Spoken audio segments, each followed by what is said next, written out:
Jati. Sebelum memang dah pakai jati. Jadi tak mau tidur dengan jati yang pattern yang baru lah. Pattern yang baru.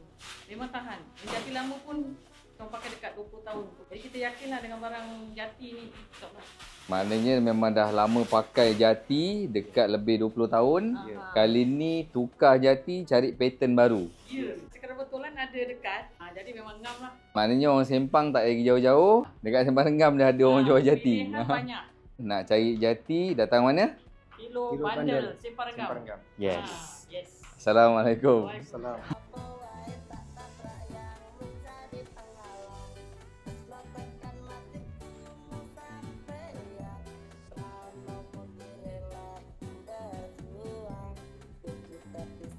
Macam biasa lah. Kalau kali hantar barang, ada makan-makan. Dah raya dah habis, tapi ada juga makan-makan. Terima kasih je. Alhamdulillah.